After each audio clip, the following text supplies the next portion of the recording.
우리가 이 세상에서 살아가다 보면은 나그네 인생길 가운데에서 종종 사망의 그늘진 골짜기를 걸어가야 할 때도 있습니다. 한 치 앞도 보이지 않는 깜깜한 흑암 속을 걸어야 할 때도 있습니다. 그럴 때 우리가 하나님 앞에 나아가서 부르짖으면 하나님께서는 우리의 기도를 들으시고 또 기도에 응답을 주십니다. 하나님께서 우리에게 은혜를 베풀어 주시고 고난 중에도 위로해 주시고 또 어둠 속에서도 한 줄기 밝은 빛을, 가능성을 우리에게 열어주십니다. 우리가 절망 가운데 있을지라도 사방으로 애워싸임을 당하여도 우리가 확신 가운데에서 담대할 수 있는 것은 하나님의 선하심과 하나님의 풍성한 은혜를 믿기 때문입니다. 우리는 오늘 성경 본문에서 한 여인의 이야기를 읽었습니다. 남편은 대언자 후보생이었고 남편이 이 가정을 돌보는 가운데 여러 가지 필요한 비용들을 다 감당하지 못해서 빚을 얻어 썼습니다. 그러나 의지하던 남편이 죽어버렸습니다. 참 안타까운 상황입니다. 그런데 더 심각한 문제가 남았습니다. 남편은 죽고 상속 재산을 많이 남겨준 게 아니라 빚덩어리를 남겼습니다. 고스란히 남아있는 이 아내와 두 아이들이 아버지의 빚을, 남편의 빚을 떠안게 되었습니다. 채권자가 나타나서 빚을 갚으라고 독촉을 합니다. 그리고 만약 빚을 갚지 않는다면 두 아이를 노예로 잡아가겠다고 합니다. 삶의 돌파구가 없습니다. 하늘에서 돈벼락이 떨어지는 것도 아니고 또 여인의 몸으로 무슨 일을 해가지고 빚을 갚을 만한 그런 형편도 아닙니다. 막막한 상황입니다. 그 막막한 상황에서 이 여인이 선택한 길은 하나님의 사람, 하나님의 대언자를 찾아가서 상담을 한 것입니다. 오늘 우리 본문에서 그 내용을 살펴보도록 하겠습니다. 우리가 읽은 말씀에 1절에 보니까 대언자들의 아들들의 아내들 중에 어떤 여인이, 대언자들의 아들들이라고 나오죠. 대언자는 하나님의 말씀을 대신 전달하는 사람을 대언자라고 합니다. 근데 대언자들의 아들들이라고 하면요, 대언자가 결혼해서 낳은 아들을 이야기하는 게 아닙니다. 대언자들의 아들들이라는 것은 다음 세대의 대언자가 될 사람을 이야기합니다. 말하자면은 대언자 후보생, 대언자 학교의 대언자 생도라고 보면 됩니다.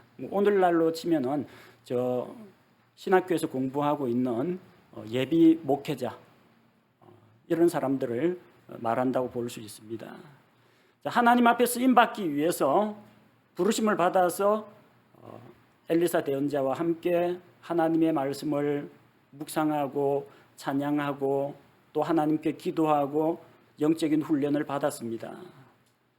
그러다 보면은 생업에 종사하기가 좀 힘들어집니다.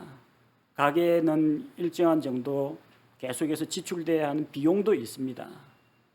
가게가 가난하다 보니까 어쩔 수 없이 남의 돈을 이제 빌려 쓰게 된 겁니다. 가난한 사람이 빚을 얻어 썼는데 이제 남은 것은 이 빚을 갚아야 하는 문제가 생겼다는 겁니다. 근데 갑자기 이 대언자 후보생이 아내와 두 아들만 남기고 죽어버렸습니다. 과부가 되었고 아버지 없는 고아가 되어버렸습니다. 남아있는 유족들의 삶이 막막해졌습니다.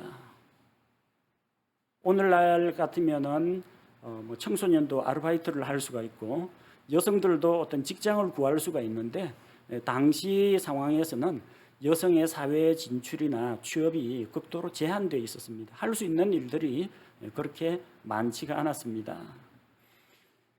채권자는 자꾸 찾아와서 압박을 합니다. 빌려간 돈을 갚으라고 이제 윽박지르겠죠. 근데 아무도 보호해주거나 막아줄 사람이 없습니다. 법적으로는 빚을 갚아야 하는 게 당연하기 때문입니다. 남편을 잃은 이 가련한 여인을 돌봐줄 사람이 없습니다. 자칫 잘못하다가는 두 아들까지 빼앗기게 됩니다. 만약 남편 잃고 두 아들까지 잃어버리면 이 과부 여인에게는 정말로 가망성이 없습니다. 남편은 죽었어도 이 아들들을 잘 키우면 나중에 이 아들들이 가문을 일으키고 어머니를 복양할 텐데 이 두 아들들이 종으로 팔려가 버리면은 그때야말로 정말 절망이 되는 것입니다. 한 가닥 남은 희망이 있습니다. 자기 남편이 그래도 신실하게 주 하나님을 섬겼던 사람입니다. 그래서 엘리사 대언자를 찾아가서 제 남편이 주를 섬기던 그 신실한 종이었다는 것을 당신도 아실 텐데 우리 가정이 지금 이런 상황에 처했습니다. 자기의 답답한 사정에 대해서 호소했습니다. 자, 대언자를 만나서 상담하는 과정에서 여인은 살 길을 찾았습니다. 하나님께서 그 여인의 가정에 은혜를 베풀어 주신 것입니다. 오늘 우리가 이 말씀을 통해서 하나님께서 이 여인과 그 여인의 가정에 베풀어 주신 그런 은혜를 생각하고 어떻게 하면 우리가 그 은혜를 우리도 받아 누릴 수 있는지 말씀을 통해 교훈을 얻고자 합니다. 자, 제일 첫 번째로 하나님께서는 우리에게 무엇이 있는지 물어보신다는 겁니다. 여인이 자기의 답답한 사정을 이야기했을 때 엘리사가 뭐라고 했습니까? 그녀에게 물어봤습니다. 내 집에 무엇이 있는지 내게 구하라. 질문 내용은 간단합니다. 무엇이 있는지 나한테 알려달라는 겁니다. 자, 그러면은 우리 집에는 뭐가 있습니다 하고 늘어놓아야 되겠죠. 근데 이 여인의 대답이 정반대로 대답합니다. 여인의 대답이 당신의 여종의 집에는 기름 한 항아리 외에 아무것도 없나이다. 있는 거 이야기하라고 했더니 없는 거에 초점을 두어가지고 이야기를 합니다. 상황을 이 여인은 너무나 부정적으로 보고 있습니다. 엘리사 대언자는 내게 무엇이 있느냐? 그걸 물어봤는데 아무것도 없고 기름 한 병 외에는 아무것도 없습니다. 기름 한 병 있잖아요. 근데 이거 외에는 아무것도 없습니다. 포커스가 어디에 가 있어요? 없는 거에 포커스가 맞춰져 있습니다. 하나님은 우리에게 무엇이 있는지 물어보십니다. 무엇을 할 수 있는지 물어보십니다. 너가 지금 어디까지 왔는지 물어보십니다. 그러나 우리는 종종 하나님 저는 아무것도 없습니다. 할 줄 아는 게 아무것도 없습니다. 능력이 아무것도 없습니다. 내 인생길 가려면 까마득합니다. 이렇게 어둡고 칙칙한 이야기만 늘어놓습니다. 이게 이 성경에 기록된 절망에 빠진 과부 여인의 문제만은 아닙니다. 광야 생활을 하던 이스라엘 백성들 이야기도 똑같습니다. 민수기 11장 5절과 6절 말씀을 보겠습니다. 민수기 11장 5절과 6절. 자, 이스라엘 백성이 하나님과 모세를 향해서 불평하는 내용입니다. 우리가 이집트에서 마음대로 먹던 물고기와 오이와 수박과 부추와 양파와 마늘을 우리가 기억하거니와 이집트에서는 그런 거 먹었다는 겁니다. 이제는 이 광야에서는 우리의 혼이 메마르고 이 만나 외에는 우리 눈앞에 아무것도 없도다 하니라. 사막에서 하늘의 천사들이 먹는 만나를 공급받았다. 그것도 40년 동안. 하나님의 은혜를 이렇게 입었으면 감사해야 되는데 우리에게는 다행히 날마다 끊이지 않고 하늘로부터 내리는 하늘의 양식이 있습니다. 이런 이야기가 아니라 물고기도 없고 오이도 없고 수박도 없고 부추도 없고 양파도 없고 마늘도 없고 사막에 그런 게 있을 리가 없죠. 사막에 무슨 물고기가 있어요. 사막에 무슨 오이가 자랍니까? 없는 게 당연하지. 근데 이집트에서는 먹었다는 겁니다. 여기는 없다. 이 만나 외에는 우리 눈앞에 아무것도 없도다. 만나를 받은 게 어딘데? 사막에 사는 유목민이나 부족 가운데에서 이렇게 40년 동안 만나를 공급받은 사람들이 누가 있습니까? 하나님의 백성 외에는 없습니다. 놀라운 특권이고 놀라운 축복이고 놀라운 은혜인데 감사하는 마음이 없습니다. 그러니까 하나님 날마다 만나를 주셔서 감사합니다가 아니라 뭐도 없고 만나 외에는 아무것도 없다. 없는 것 갖고 자꾸 이야기하는 겁니다. 하나님을 향하여 시선을 고정시키지 못하고 하나님에게서 등을 돌리고 자기의 길게 늘어진 어두운 그림자만 보는 사람은 있는 거는 못 보고 없는 거 타령만 하게 된다는 겁니다.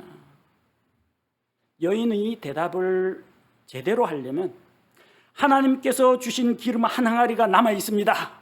이렇게 이야기해야 됩니다. 이게 희망이고 이게 소망이고 이게 씨앗이 되는 겁니다. 근데 여인은 지금 그걸 고백할 만한 믿음과 힘이 없는 상태입니다. 여러분, 하나님 앞에서 우리의 태도가 어떠한지 한번 돌아봅시다. 우리는 하나님께서 주신 것으로 인해서 감사하고 만족하고 하나님께 찬양하고 있습니까? 아니면은 내게 없는 것으로 인해서 불평하고 있습니까? 자녀들 친구집 보내는 게 요즘 무섭습니다. 엄마, 친구집 갔는데 텔레비전이 몇 인치더라. 엄마, 친구집이 아파트가 몇 평이더라. 어디 보내기가 무서워요. 아내들 역시 마찬가지입니다. 남편한테 내 고교 동창 누구는 시집을 잘 가서 이 이야기 나오면 남편들 마음이 좀 불안해집니다. 왜냐하면 비교하거든요. 없는 거 찾거든요.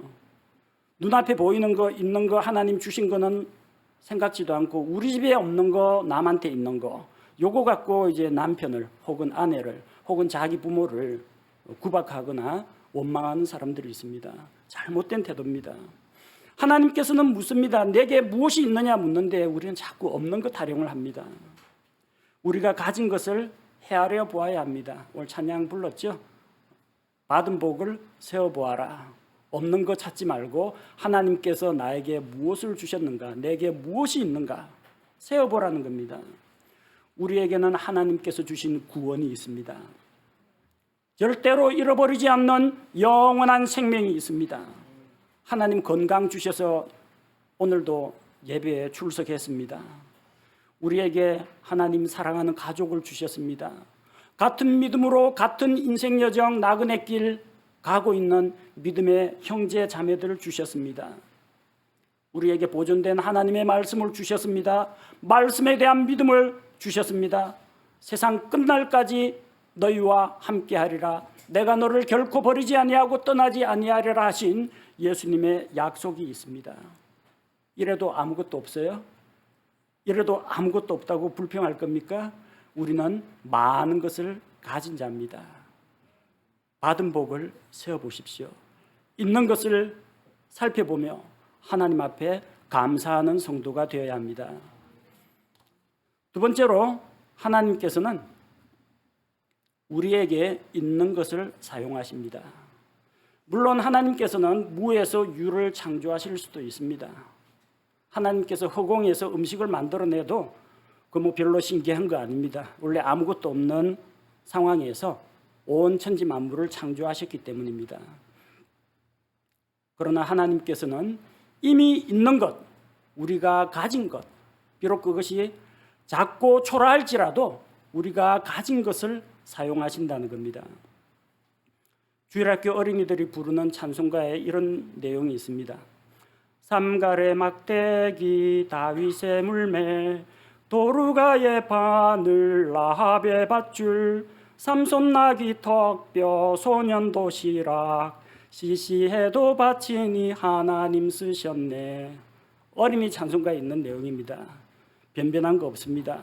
삼갈이 보금을 들고 명금을 들고 싸운 거 아닙니다. 소모는 목대기, 소모는 막대기 가지고 적들을 물리쳤습니다. 왜? 농사꾼이니까 가진 게 없어요. 연장이라고는 그거밖에 없습니다. 삼갈의 막대기가 쓰임받았습니다. 다윗은 목동 출신입니다. 그래서 목자의 도구 무림매 휙 돌려가지고 돌 던지는 거 있죠. 그걸로 골리앗 쓰러뜨렸습니다. 라합은 창녀였습니다. 하지만 이스라엘의 정탐꾼을 밧줄로 탈출시켜 주었습니다. 삼손은 손에 무기가 없자 바닥에 떨어져 있는 나귀 턱뼈를 가지고 블레셋 사람들과 싸워서 이겼습니다. 한 소년이 가지고 있던 보리빵 5개, 물고기 2마리, 그럼 얼마나 됩니까? 자기 먹으려고 가지고 온 건데 예수님께 바치니 그게 놀라운 기적을 일으켰습니다. 우리의 작고 연약한 거, 부족한 거 있는 그대로 하나님 앞에 바칠 때 놀라운 일들이 일어났다는 겁니다. 하나님께서는 없는 거 내놓으라고 하지 않습니다. 우리가 가진 거, 각 사람이 가지고 있는 재능, 각 사람이 가지고 있는 성품, 각 사람이 어디에 이르렀든지 그 수준에 맞는 그가 할 수 있는 일들을 하나님께서 명하십니다. 베드로처럼 불같은 성미를 가진 사람 하나님 쓰십니다. 감수성 예민한 요한도 하나님께서 사용하십니다. 머리 잘 돌아가고 계산 빠른 빌립도 사용하십니다. 바울의 이성과 지식과 논리도 하나님 손에 붙잡히면은 하나님께서 크게 사용하십니다. 하나님께서 모세의 손에 들린 막대기를 통해서 이집트에서 놀라운 기적들을 일으켰습니다. 하나님께서 다윗의 손에 있는 그 무림매와 돌멩이로 거인 골리앗을 쓰러뜨리셨습니다. 베드로는 은과 금은 나에게 없지만 나에게 있는 것으로 내게 주노니 곧 나사렛 예수 그리스도의 이름으로 일어나 걸으라 하면서 성전 문에서 구걸하던 이 안전뱅이를 일으켰습니다.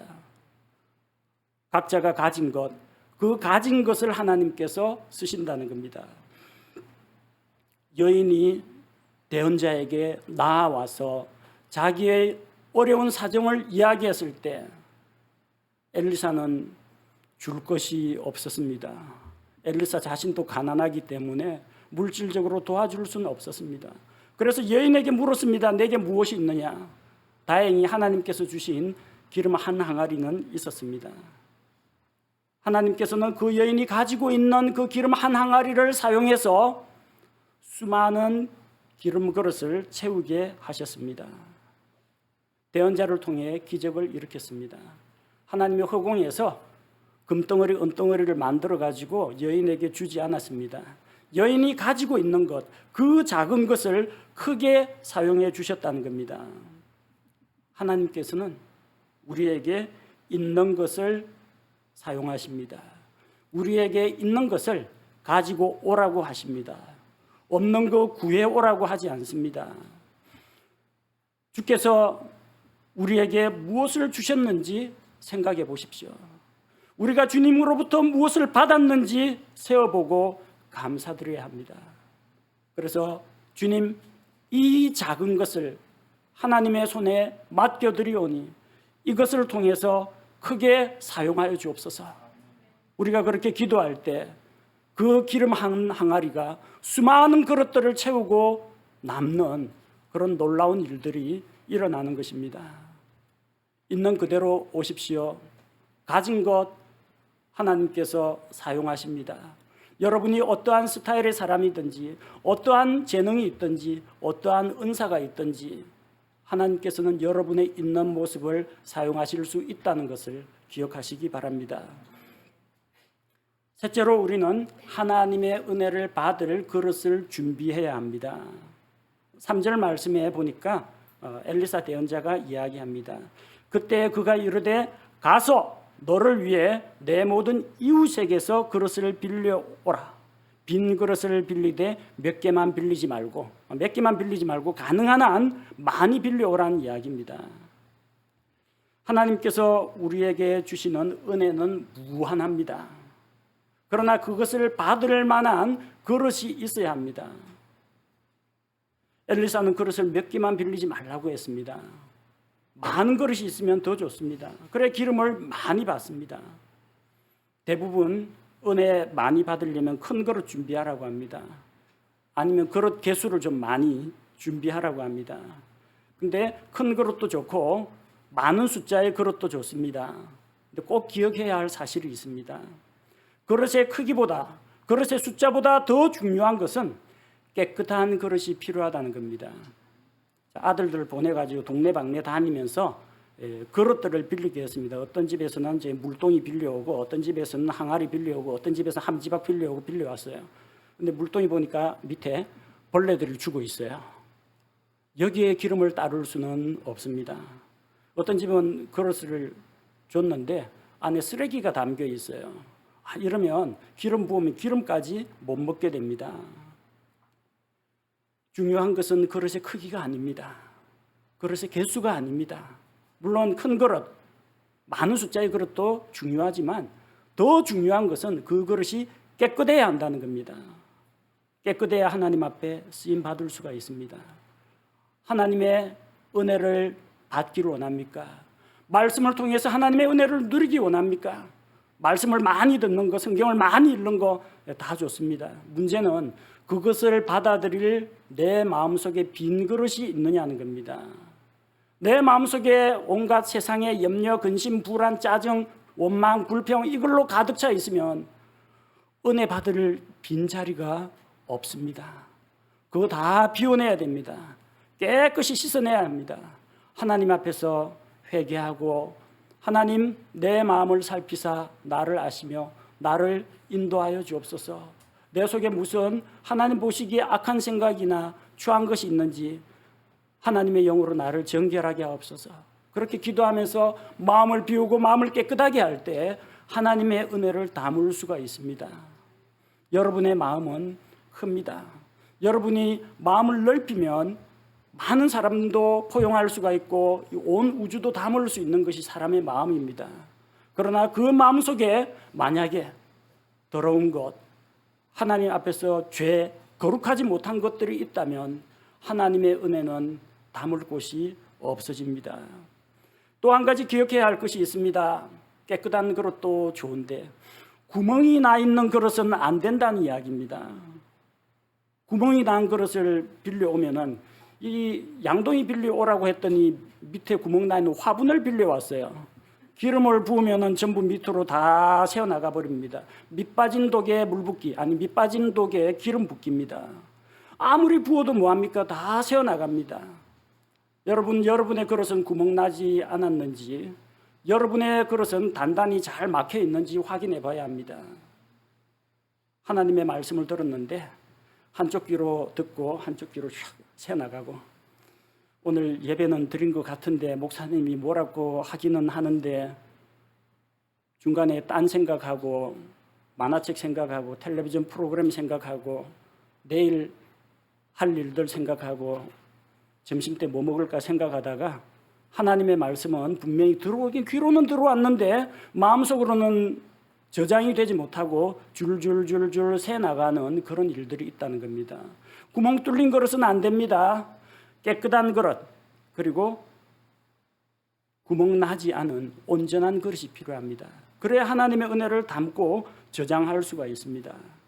하나님의 은혜는 말씀을 통해서 우리에게 옵니다. 하나님의 말씀은 좋은 씨앗입니다. 근데 씨앗이 좋으면 뭐합니까? 토양이 좋아야지. 씨앗은 좋은데 그 돌 사이에 아니면은 콘크리트 위에다가 씨앗 놔두면은 말라서 타버립니다. 나의 마음은 과연 어떠한 상태인지, 하나님의 말씀을 담고 저장할 만한 촉촉하고 기름진 땅인지, 아니면은 맨 콘크리트 길가인지, 돌밭인지, 아니면 각종 세상의 염려와 재리와 유혹이 가득한 가시덤불과 같이 내 마음이 엉클어져 있는지, 이 좋은 씨앗이 내 마음속에 들어와서 하나님의 은혜가 넘쳐나고 깨달음이 넘쳐나야 하는데 만약에 내 마음이 준비가 되어 있지 못하다면 은혜를 받을 수가 없다는 겁니다. 굳어서 단단한 마음이라면 부드럽게 풀어져야 합니다. 마음속에 가시나무가 엉겅퀴가 자라고 있다면 다 뽑아내야 합니다. 예레미야 대언자가 선포합니다. 예레미야 4장 3절 말씀, 예레미야 4장 3절, 주가 유다와 예루살렘 사람들에게 이같이 말하노라. 너희의 묵은 땅을 갈고 가시나무들 가운데에 씨를 뿌리지 말라. 이스라엘에는 건기와 우기가 뚜렷합니다. 건기가 되면은 비가 오랫동안 내리지 않기 때문에 땅이 거북이 등처럼 쩍쩍 갈라집니다. 손으로 쥐면 이 고운 흙이 집히는 게 아니라 흙이 단단한 돌처럼 굳어 있습니다. 그래서 이런 비가 내릴 무렵이면은 농부들이 일제히 나가서 이 묵은 땅을 갈아야 됩니다. 흙 덩어리를 부숴야 됩니다. 그리고 만약에 그 안에 가시나무 뿌리라도 있으면은, 잡초라도 있으면 다 뽑아내야 합니다. 그래서 씨앗이 떨어졌을 때 흙이 그것을 포근하게 감싸고, 그리고 비와 이슬을 머금고 싹이 트고 잎이 나오고 가지가 뻗어나가고 자라기까지, 이 마음의 토양이 중요하다는 겁니다. 하나님의 말씀에는 흠이 없습니다. 좋은 씨앗입니다. 그것을 받아들이는 우리의 마음 토양이 준비되어 있어야 합니다. 하나님의 은혜를 풍족히 받기 원합니까? 하나님 앞에서 우리 마음을 정결하게 해야 합니다. 하나님의 말씀에 집중하고 흘려 듣지 말아야 합니다. 선한 마음으로 말씀을 받아야 합니다. 하나님의 은혜는 물과 같아서 높은 곳에서 낮은 곳으로 흐릅니다. 낮은 곳에 물이 고이는 것처럼 낮고 겸손한 자의 마음속에 하나님의 은혜가 임하게 된다는 것입니다. 넷째로 생각해 볼 게 있습니다. 하나님께서는 우리가 준비된 만큼 채워주신다는 겁니다. 오늘 이 놀라운 기적의 말씀을 살펴봤는데, 이 말씀 가운데 6절 말씀을 보니까 여인이 아들에게 이야기합니다. 그릇을 더 가져오라. 그릇이 없나이다 하니 기름이 그쳤더라. 그릇이 더 없습니다 하니까 기름이 뚝 그쳐버렸습니다. 조금만 더 부었으면 좋았을 텐데, 그런 몇 개만 더 가져올 걸. 아마 그런 후회나 아쉬움이 남을 수도 있습니다. 하나님께서 채워주시고자 하는 자원은 무한합니다. 하나님의 능력은 무한합니다. 그러나 하나님께서 우리에게 필요한 만큼 주십니다. 받을 준비가 된 만큼만 주신다는 겁니다. 우리가 준비된 그릇이 다 채워지면 기름이 그칩니다. 우리에게 필요한 만큼 주신 다음에는 하나님께서는 더 이상 주시지 않습니다. 이왕이면 하나님 손도 크신데 기름이 좀 무한정 흘러나오게 하면 참 좋을 텐데, 그런 생각 안 해보셨어요? 주일학교 다닐 때 하나님이 이왕이면 통 크게, 그릇은 없지만 기름이 무한정 흘러나오게. 자, 어떤 일이 일어날지 여러분 쉽게 상상할 수 있을 겁니다. 이스라엘의 기름값이 폭락합니다. 기름 풍년입니다. 기름 장사 다 망합니다. 아니 그게 아니라 더 큰 일이 일어납니다. 여러분 그 바닷물은 왜 짠가 동화 아시죠?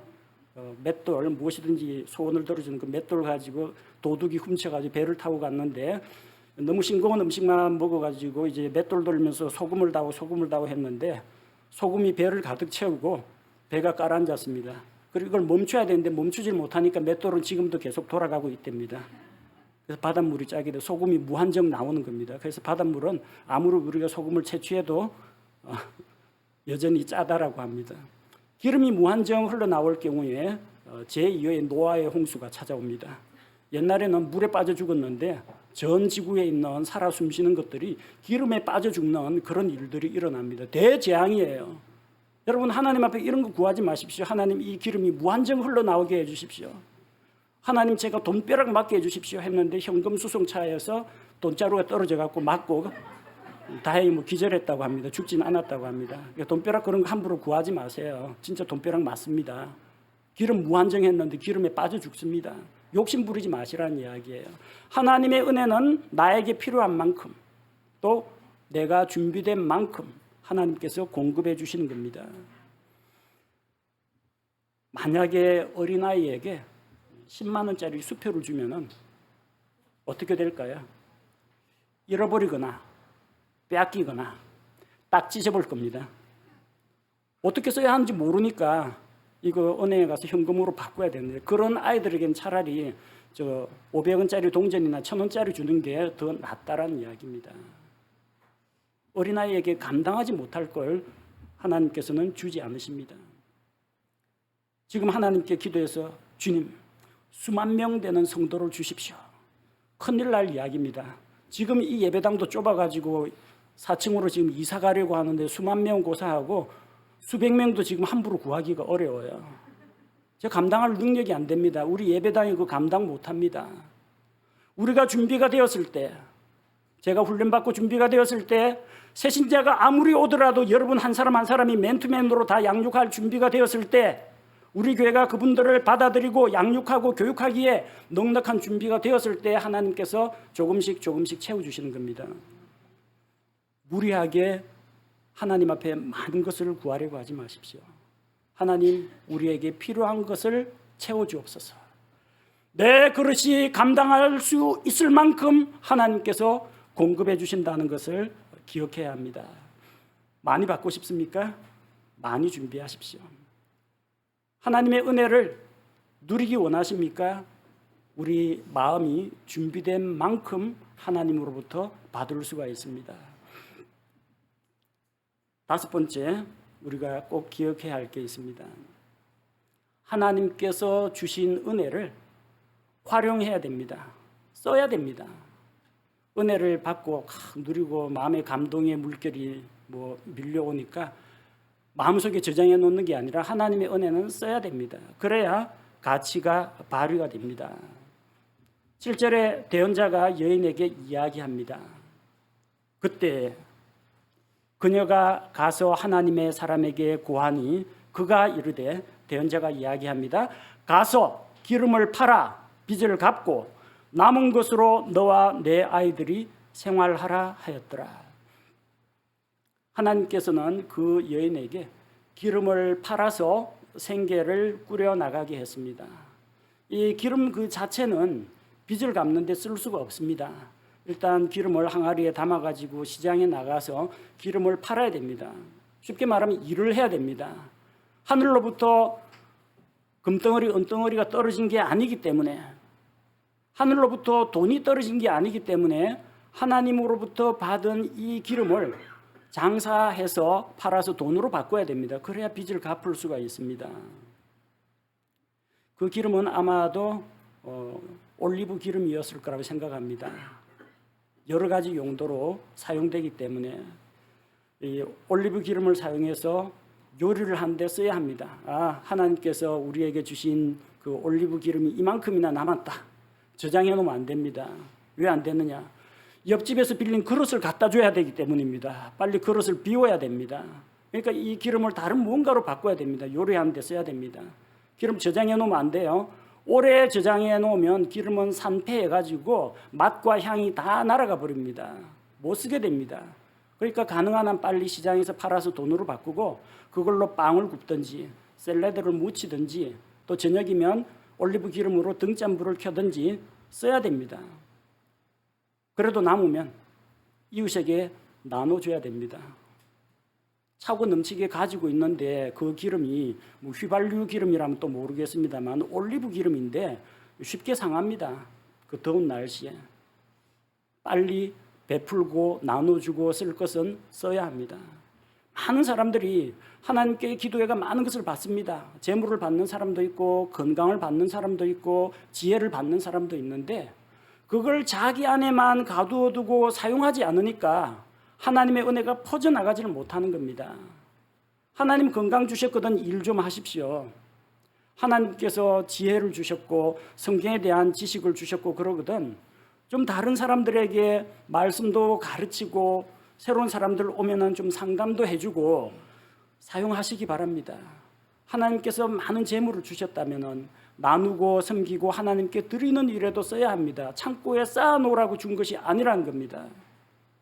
하나님께서 주신 그 한 항아리의 기름이 수많은 그릇을 채웠지만 이제 남은 것은 그 그릇을 빨리 비워야 합니다. 빈 그릇은 빨리 옆집에 동네방네 빌려왔으니까 다른 사람들한테 그릇을 돌려줘야 됩니다. 빈 그릇으로 돌려줄 수도 있겠지만 거기다 뭔가를 담아서 돌려줄 수도 있습니다. 자기에게 있는 것을 다른 사람과 함께 나누는 삶이 필요하다는 겁니다. 우리는 하나님의 은혜를 받기를 원합니다. 은혜 주옵소서, 나에게 채워주옵소서 합니다. 그러나 하나님께서는 거기서 한 걸음 더 나아가서 내가 너를 채워줄 테니 너의 충만한 그 채움으로 다른 사람의 빈잔을 채워주라는 것이 하나님의 말씀입니다. 베드로전서 4장 10절 말씀을 보겠습니다. 베드로전서 4장 10절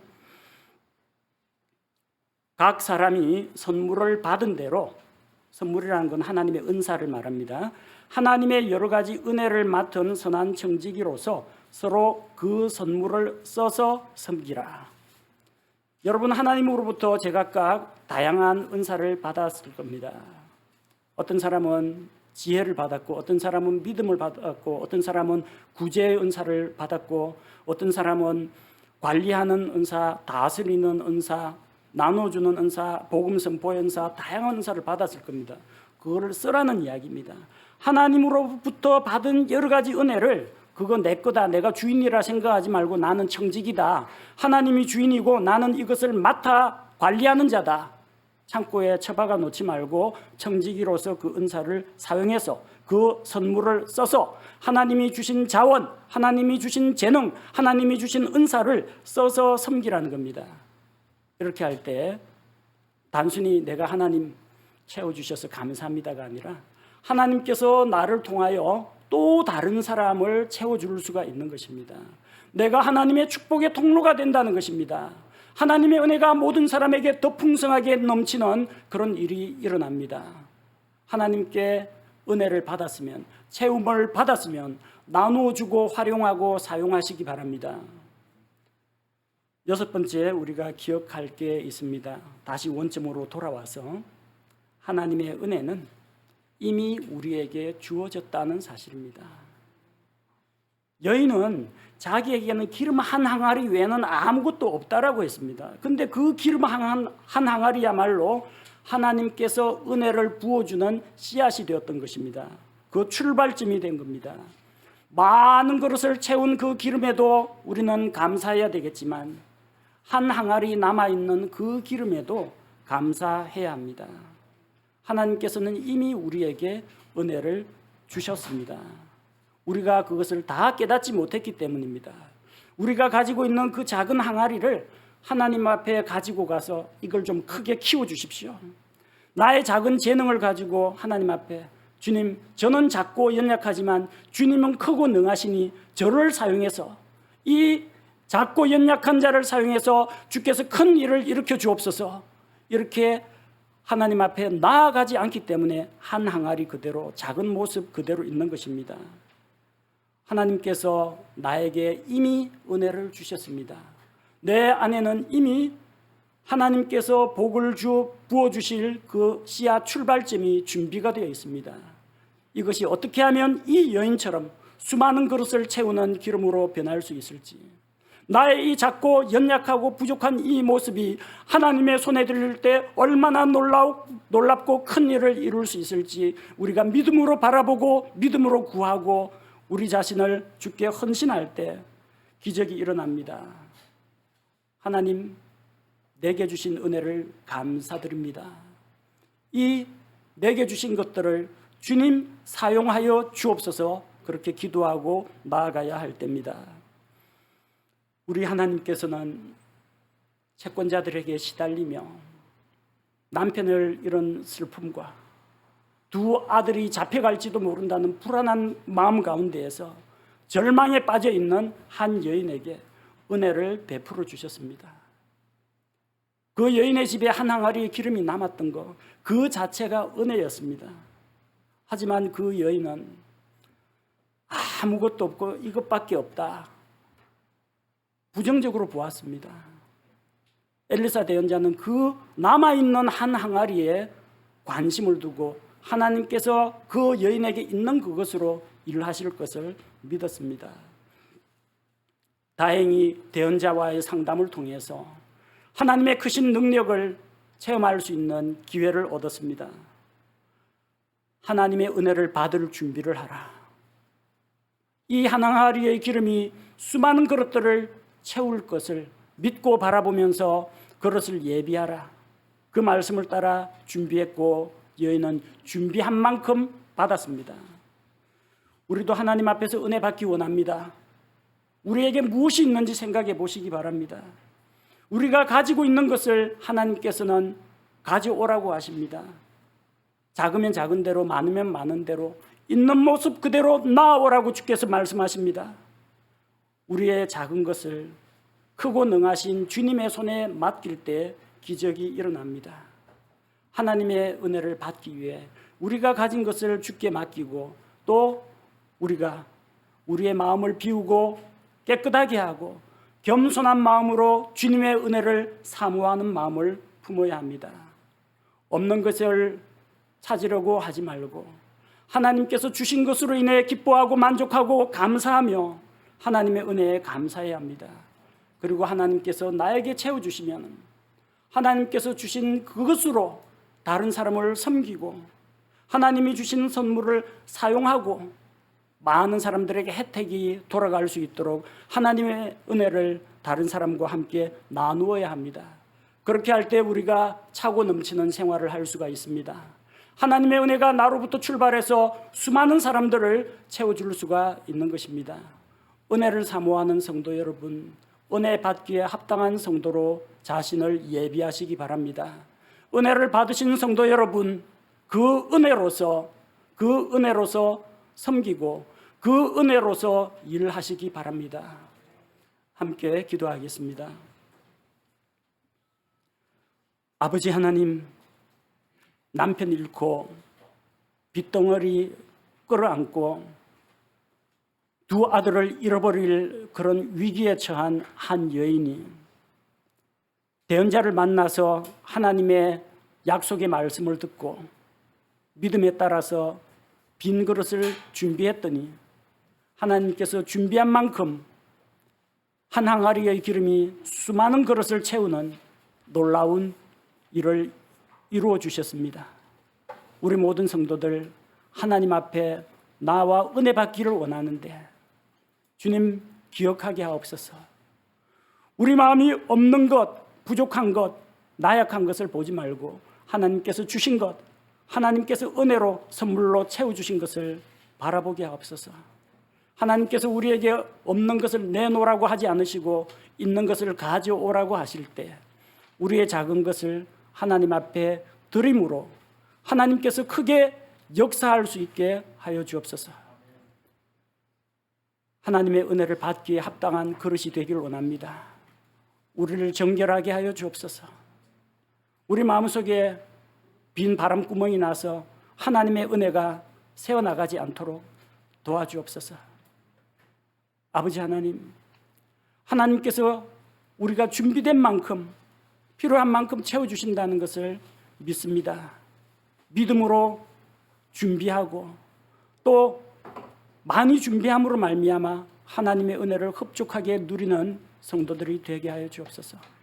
하나님께서 은혜를 베풀어 주실 때 또한 그 은혜를 감사히 받고 사용하고 나누어주고 섬기는 일에 쓰고 하나님의 은혜가 우리 한 사람 한 사람으로부터 많은 사람에게 흘러넘치게 인도하여 주옵소서. 이미 그리스도 안에서 모든 것을 받은 자들입니다. 하나님의 놀라운 약속과 또 영원한 상속 유업을 받은 우리들이 하나님의 은혜가 이미 내게 주어졌고 하나님께서 하신 말씀처럼 내 은혜가 내게 족하도다라는 말씀처럼 이미 받은 것으로 인해 감사하고 만족하며 하나님께 영광 돌리는 성도들이 되기 원합니다. 주님, 우리를 주의 은혜로 채워주시고 또한 체험받은 우리가 또 다른 굶주리고 갈증에 시달리는 혼들에게 주의 은혜를 베풀고 나눠주게 하여 주옵소서. 예수님의 이름으로 기도합니다. 아멘.